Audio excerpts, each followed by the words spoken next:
उत्तर प्रदेश के मेरठ में जो हुआ उसे पूरे देश ने देखा। ऐसा ही खौफनाक और दर्दनाक मामला जयपुर से सामने आया, जहां पत्नी ने अपने आशिक के साथ मिलकर अपनी पति की बर्बरता से हत्या कर डाली है। ऐसे ना जाने कितने ही मामले सामने आ रहे हैं जहां पत्नी अपने प्रेमी के साथ मिलकर कांड कर रही है, पति को मौत के घाट उतार दे रही है। ऐसा नहीं है कि यह पहला मामला है, बल्कि कई ऐसे मामले आ चुके हैं अब तक सामने।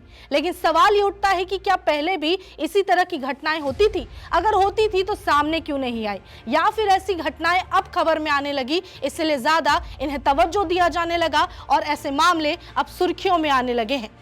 सबसे पहले हमारे भी कुछ सवाल हैं, वो जान लेते हैं। जैसे कि क्या शादी मर्जी के खिलाफ होने लगी है? अब क्या रिश्ते कमजोर होने लगे हैं? इन घटनाओं का जिम्मेदार कौन है? क्या प्यार की परिभाषा बदल गई है? क्या अब लोगों में इंसानियत भी नहीं रही? ऐसी घटनाओं की असल वजह क्या है? क्या समाज में वाकई सोच बदलने की जरूरत है? समाज और समाज के लोग जवाब दो। आप देख रहे हैं हमारा खास शो जवाब दो और मैं हूं आपके साथ निशा कश्यप। सबसे पहले इस खौफनाक घटना की पूरी जानकारी देख लेते हैं कि ये कहां की घटना है। ये घटना राजस्थान की राजधानी जयपुर की बताई जा रही है, जहां पर ये महिला जिसका नाम गोपाली देवी है, जिसकी उम्र 42 ईयर्स है, इसका अफेयर इस व्यक्ति से चल रहा होता है और ये दो मिलकर इस खूनी वारदात को अंजाम देते हैं। बता दें कि 16 मार्च की यह घटना है, यानी कि 4-5 दिन इस घटना को हो चुका है और इसी बीच मेरठ का मामला सामने आया, यानी कि यह घटना भी उसी के लमसमी हुई है। 16 मार्च को जो मुहाना इलाका है वहां पर जयपुर में, वहां की ये घटना है। धन्ना लाल सैनी नाम का एक व्यक्ति है जो सब्जी बेचने का काम करता था ताकि रोजी रोजगार उसका चलता रहे, घर चला सके। उसकी पत्नी जो ये गोपाली देवी है, इसका अफेयर इस शख्स यानी कि इसका नाम दीन दयाल है, जो कपड़े का दुकान का मालिक है, जो दुकान में काम करता है, और इसके साथ इसका अफेयर चल रहा होता है। गोपाली देवी का उम्र 42 ईयर्स यानी कि 42 साल है और जो ये दीन दयाल उसका जो प्रेमी है, आशिक है, वो पत्नी से 12 साल छोटा है, यानी इस महिला से 12 साल छोटा है। इन दोनों के अफेयर की खबर पति धन्ना लाल को पड़ जाती है। अब सोचिए किसी पति पर क्या गुजरेगा जब ये पता चलेगा कि उसकी जो पत्नी है उसका अफेयर 12 साल छोटे लड़के से चल रहा है और वो उस रिश्ते में उस पति को चीट कर रही है। उसके बाद क्या होता है, जो गोपाली प्रेमी और इसका जो प्रेमी होता है, ये लोग दोनों मिलकर सारे बहुत दिन से इनका अफेयर चल रहा होता है, यानी कि एक्स्ट्रा मैरिटल अफेयर, और इसे बहुत अच्छे से वो अपने पति से छुपा रही होती है। लेकिन कहते हैं कि पाप का घड़ा जब भर जाता है तो सब कुछ सामने आ जाता है, वही इसके साथ होता है। इन दोनों के अफेयर का पता पति को चल जाता है और जो ये शख्स है जिसको हमने बताया कि जो आशिक है, इसी की दुकान में इसकी पत्नी काम किया करती थी गोपाली देवी, और वहीं इनकी दोस्ती शुरू हुई। दोस्ती धीरे धीरे प्यार में बदल गई और इन दोनों का अफेयर शुरू हो गया।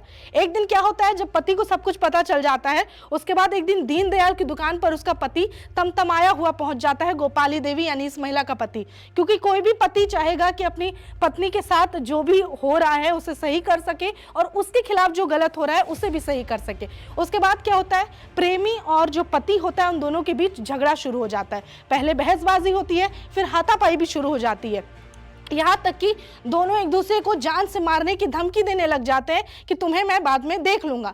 उसके बाद क्या होता है, जो धन्ना लाल होता है इस औरत का पति, वो दुकान पर काम करने से कहता है अपनी पत्नी को कि तुम अब उस दुकान पर काम करने नहीं जाओगी, क्योंकि वो दुकान में काम करने वाला दूसरा व्यक्ति ये व्यक्ति है जिसका अफेयर उसकी पत्नी के साथ चल रहा होता है। तो गोपाली कहती है कि मैं तो जाऊंगी।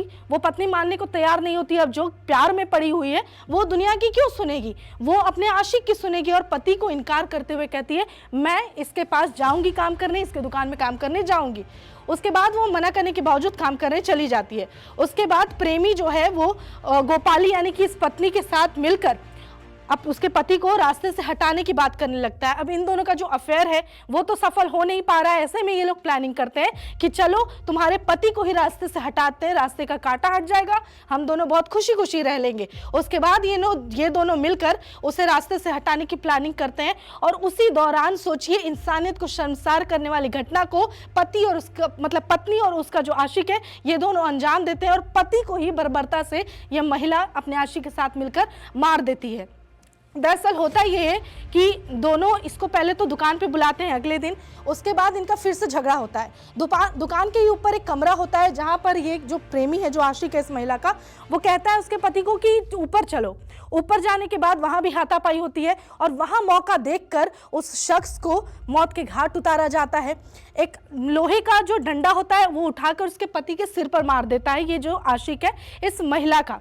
उसके बाद वो वहीं पर बेहोश हो जाता है। उसके बाद उसकी हत्या हो जाती है उस चोट के कारण, सिर पे चोट लगने के कारण। फिर क्या होता है, ये दोनों मिलकर वहां सर उसके लाश को उठाते हैं और लाश को बोरी में भरते हैं।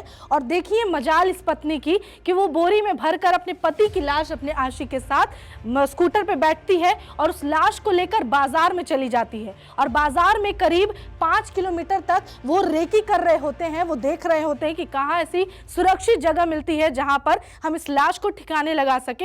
एक पत्नी ये काम कर रही है जो अपने पति को, जो मरा हुआ शरीर है उसका, बोरे में भरकर और अपने आशिक के साथ, वो यहाँ तक कि इस मामले की जो सीसीटीवी कैमरा है वो भी, सीसीटीवी कैमरे में सारा जो घटना है वो सब कुछ रिकॉर्ड हो गया है।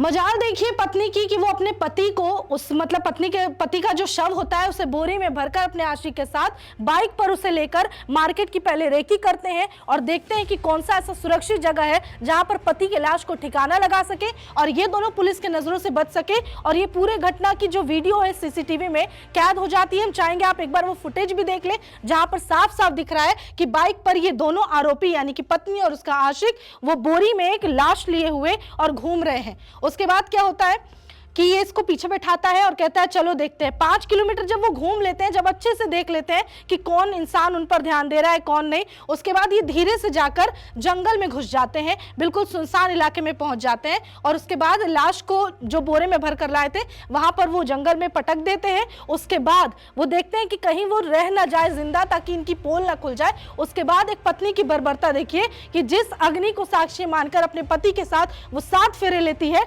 उसी आग के हवाले अपने पति को कर देती है। उस पति के शव को ये आग लगा देती है और वो बॉडी पूरी तरह जलती तक नहीं है और ये वहां से डर कर निकल जाते हैं। जब पुलिस को ये लाश मिलती है तो वो जो लाश है वो आधी जली और बहुत ही बुरी स्थिति में है। वो तस्वीर हम आपको दिखा तक नहीं सकते क्योंकि वो कोई भी देखकर डर जाएगा। इतनी बुरी हालत में ये पत्नी अपने पति के लाश को छोड़कर आशिक के साथ वापस लौट जाती है।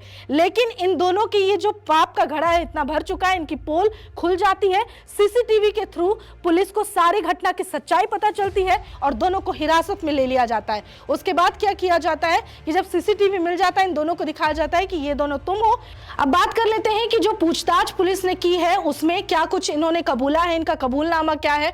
तो बताती है ये जो गोपाली है कि वो अपने पति के साथ, मतलब पति की हत्या अपने प्रेमी के साथ मिलकर करती है। और जयपुर साउथ के जो डीसीपी हैं दिगंत आनंद, उन्होंने बताया कि इन दोनों को कोर्ट में पेश किया जाएगा और फिलहाल इन्हें जेल में भेज दिया गया है। अब आपने इस पूरे मामले को देख लिया जहां पर आपको साफ साफ नजर आ रहा है कि अब समाज में क्या हो रहा है। हम चाहेंगे एक बार आप मेरठ वाली खबर को याद करें जहां पर एक पति को उसकी पत्नी जो है अपने प्रेमी के साथ मिलकर उसकी हत्या करती है और इस खबर से पूरे देश भर में दहशत फैल जाती है और ऐसी ही घटना जयपुर से सामने आती है। लेकिन सोचने वाली बात है कि आजकल लोगों को क्या हो गया है, क्योंकि ऐसी घटनाएं जब आती है तो विशेषज्ञ इस पर क्या कहते हैं, क्योंकि ऐसी घटनाओं से यह पता चलता है कि कोई भी व्यक्ति जो ऐसी घटनाओं को अंजाम देता है उसकी मानसिक स्थिति ठीक नहीं हो सकती है, या तो उसका जो माइंड है वो पूरी तरह डाइवर्टेड है और गलत चीजों की तरफ है। अब तक जो मेरठ में मामला सामने आया उसमें इस मामले को अब अंधविश्वास से जोड़कर देखा जा रहा है। बताया जा रहा है कि जो पत्नी का आशिक था वो काला जादू और अंधविश्वास का सहारा लेता था और वैसी हरकतें तंत्र मंत्र की विद्या का काम करता था।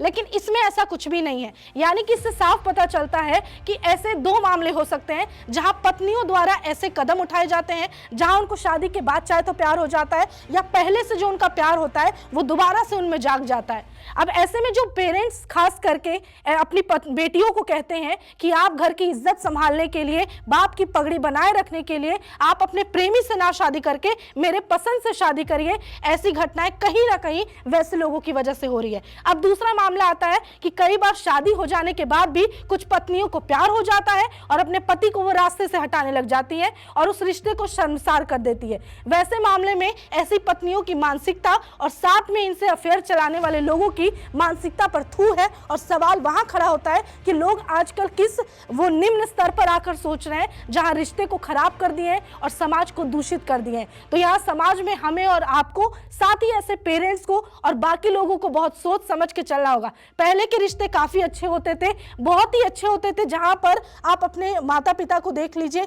आज के जेन जी वाले जो लोग हैं खास करके ऐसे मामलों में लिप्त पाए जा रहे हैं, क्योंकि अब तक जो बीते कुछ दशकों पहले तक की शादियां होती थी वो काफी अटूट होती थी। वहां डाइवोर्स जैसा कोई चीज नहीं होता था, बल्कि ये होता था कि तुम्हारी कमी मेरी कमी हम दोनों मिटाकर और आगे बढ़ेंगे। लेकिन आजकल के ऐसे मामले हैं जहां थोड़ी सी खटपट होने पर, अनबन होने पर इन्हें किसी और से अफेक्शन हो जाता है, किसी और से प्यार हो जाता है और अपने रिश्ते को खराब कर देती हैं। ऐसे मामलों पर आपका क्या कहना है, जरूर बताइएगा।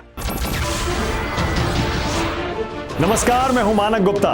अगर आपको हमारा ये वीडियो पसंद आया हो तो इसे लाइक और शेयर जरूर करें, और हाँ, हमें सब्सक्राइब और फॉलो करना ना भूलें ताकि आप देश और दुनिया की कोई खबर मिस ना करें। तो जुड़े रहिए हमारे साथ और देखते रहिए News 24।